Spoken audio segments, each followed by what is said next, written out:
Well, hello, Young and the Restless Daily Recap fans. Today's daily recap is for Tuesday, December the 20th, 2022. Tuesday, December the 20th. Please, if you are returning to this channel and you have not subscribed, take a minute right now. It's in the bottom right-hand side. Click that button and subscribe to this YouTube channel. And also like the video, like this recap. If you like it, go ahead and put a thumbs up. Uh, we're in the slowdown week. Realistically, things aren't going to pick up till the first of the year. But we had Nickens. No, that's not. Look, that's the wrong date here. Let me go to the right recap date. Okay, Nate. Nate is back. He and Victoria's business trip went well. He was so pumped. He's so excited. He's talking about people just embraced me warmly. They love my ideas. See, and my whole thing is I'm happy for Nate if Nate is happy.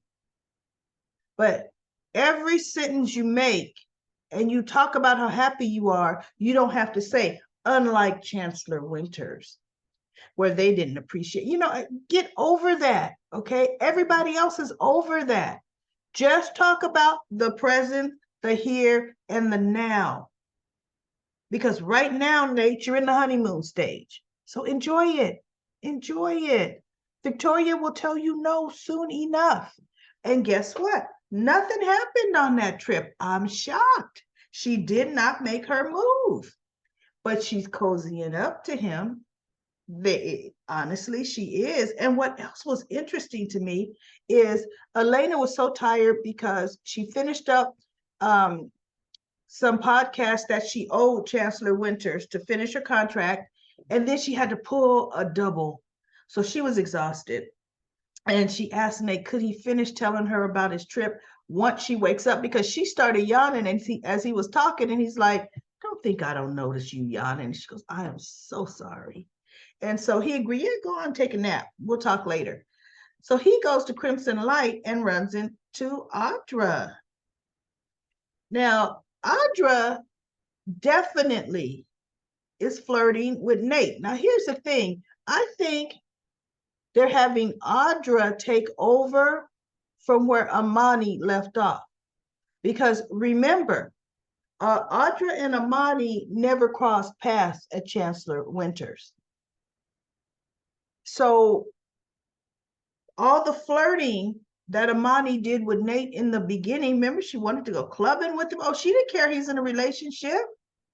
She wanted to spend a lot of personal time with Nate. Okay. So then when Amani did come back for that 1 day or 2 days or whatever, you didn't see Audra around. Well, now that Amani's off the show, Audra is filling that gap. And if it's one thing we know about Nate Hastings, Nate loves to be flattered by the women.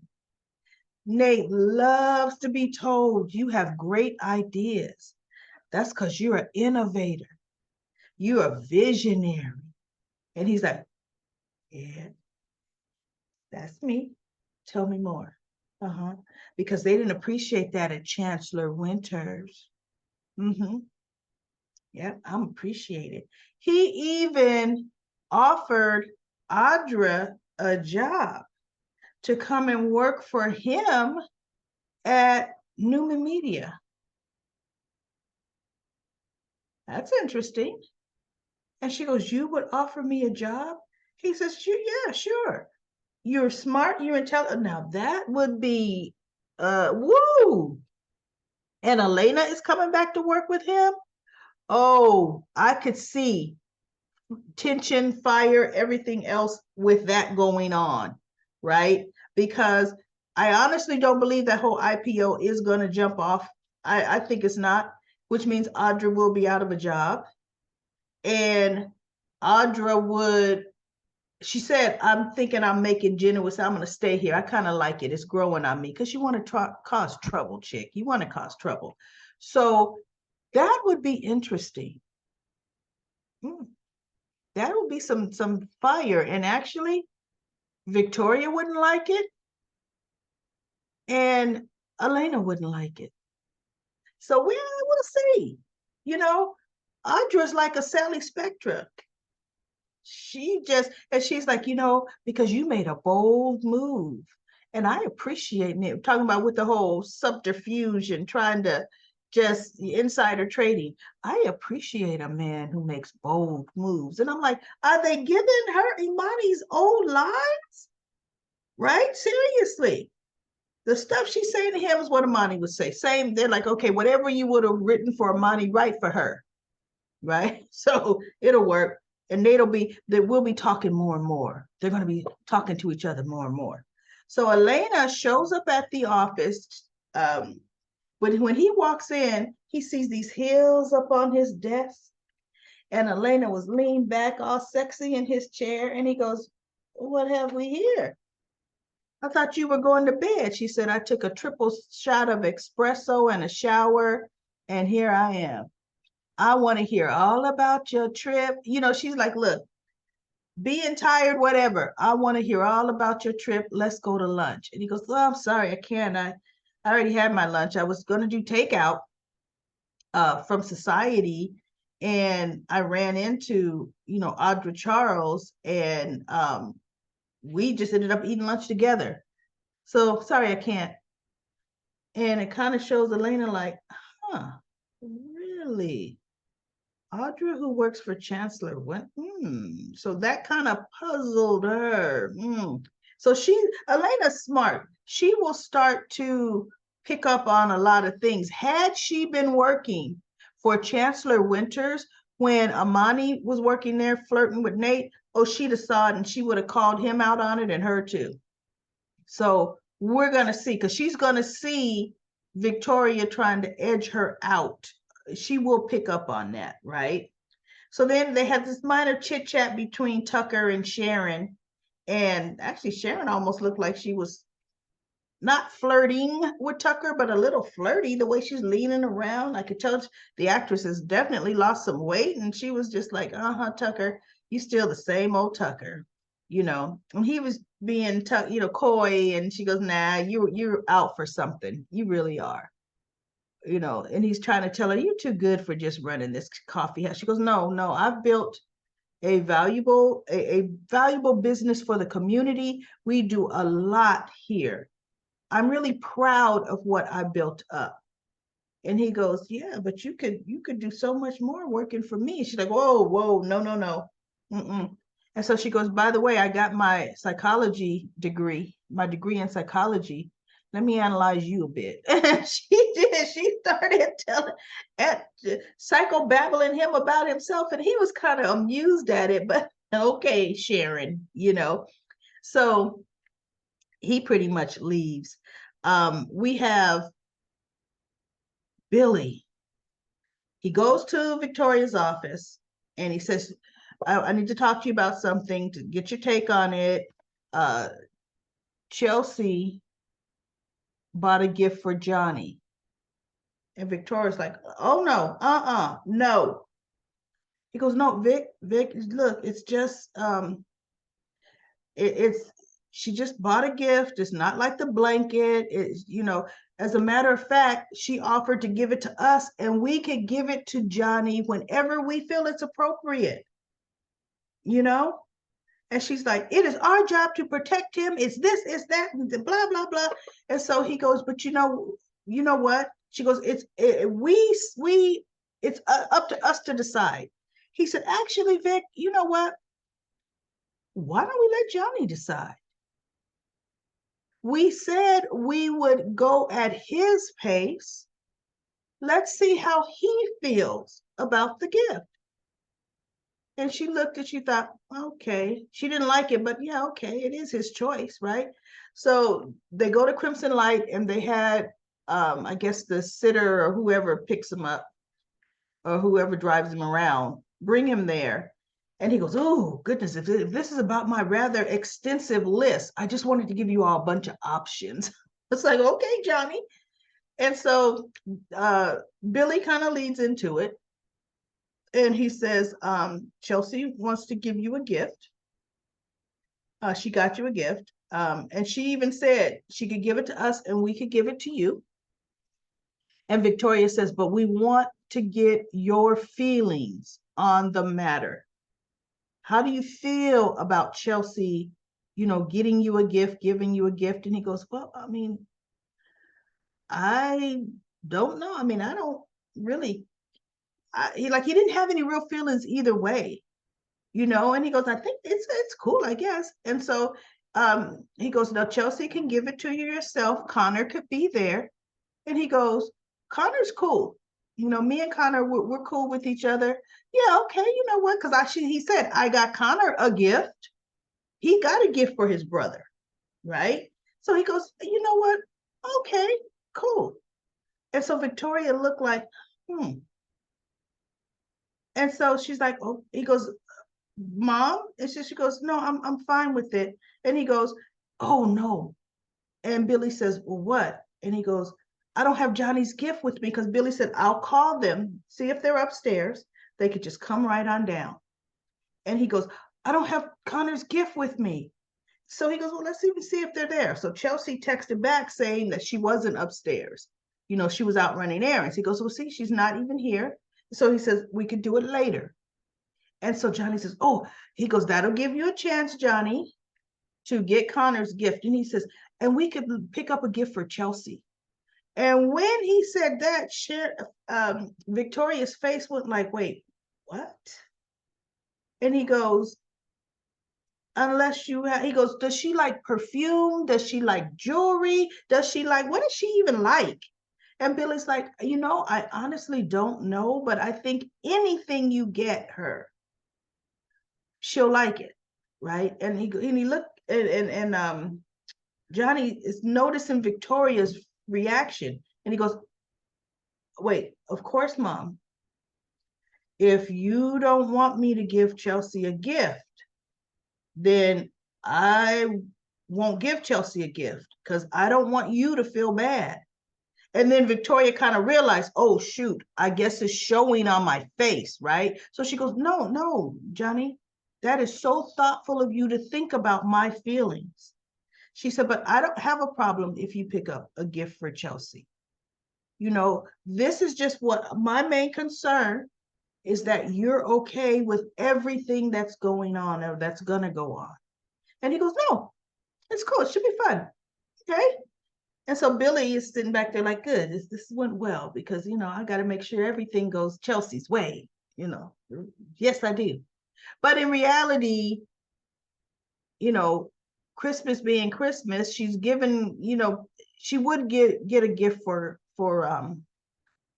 Johnny. Now that he knows that that's his mother, she wouldn't just give a gift to Connor and not give a gift to Johnny.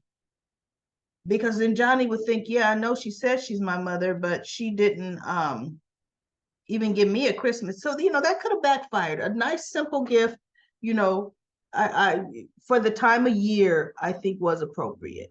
I'm just surprised that he thought enough. He's thoughtful enough to want to give a gift in exchange to Chelsea. So that was that. And then let's see, we have Jack. Oh, he comes in and Ashley's sitting on the couch, and boy, does he lay into Ashley. Oh, he lays into her. Aren't you at least a bit remorseful? And Ashley stands up off the couch. No, I'm not. She was just, no, I'm not a bit remorseful. Now you have little Harrison that won't be spending Christmas with his Dee Dee or his grandmother, and you have Kyle that won't be spending Christmas with his mother. And Ashley says, for one thing, Harrison's Christmas this year will be like last year's Christmas without Diane. He didn't have, it'll be just like it was, what he knows. He knows Kyle and Summer. He knows you. His Christmas will be that. It'll be the same around all of us who love him. He still have a great Christmas. And as for Kyle, Kyle has spent the last 9 Christmases without his mother.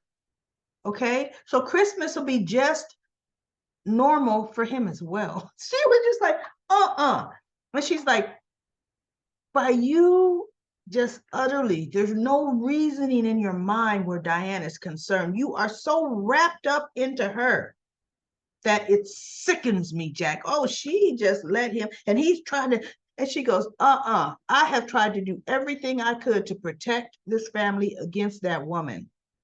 And you have just given, just like she's got you so wrapped around her fingers. Oh, Ashley was Ashley. Ashley was saying some stuff that Phyllis would have been saying to Jack. And realistically, that Nikki would be saying to Jack. And Jack, oh, I am so disappointed in you. And Ashley, like, I'm disappointed in you, you know. So I'm surprised Jack didn't kick her out the Abbott family house. Because see, he loves to pretend that this is his house and his house alone when it's actually the family house. Okay.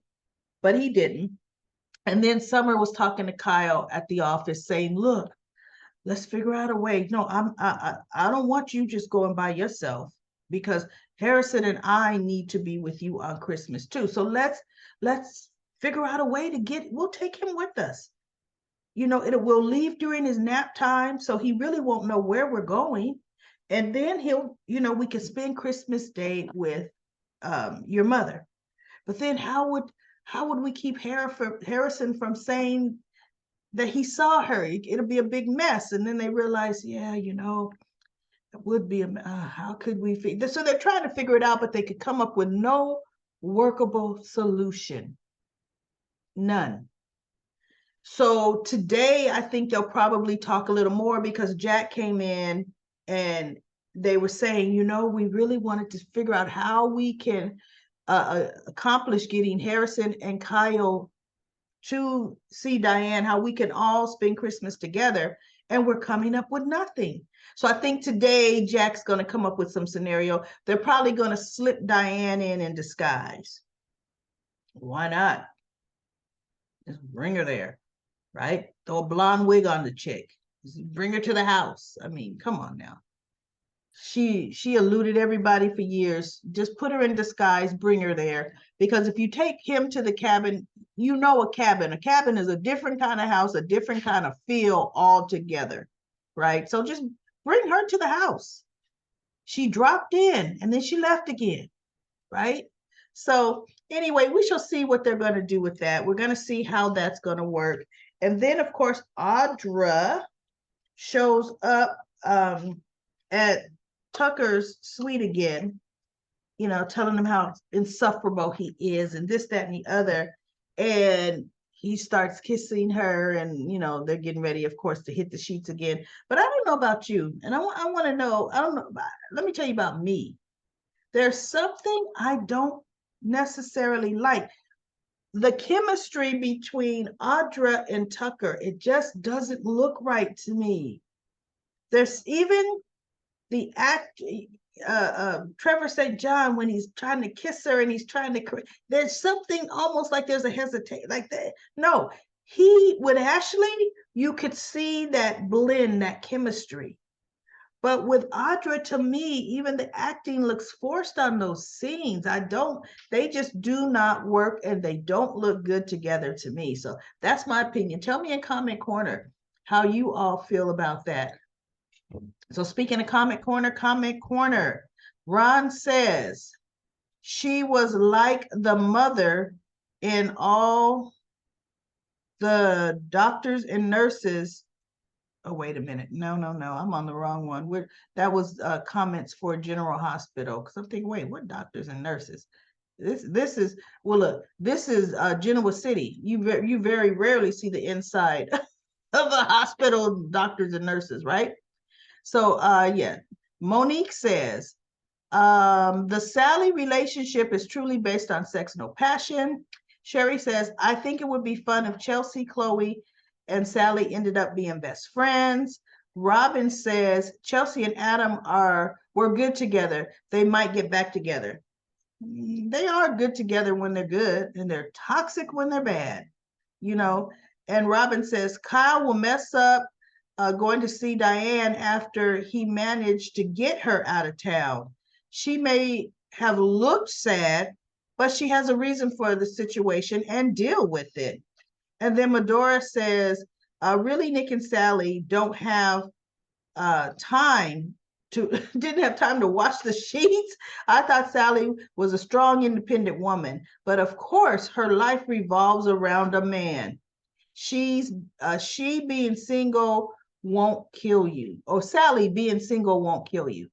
Even if you know Sally, and that's it for the comments on Comic Corner. But even if you know Sally Spectre from The Bold and the Beautiful, Sally Spectre has always had to have a man, always had to be in one relationship right after another. That's just the nature of Sally Spectre. But yes, she does claim to be independent and she claims to be her own woman, but she's one that needs a man.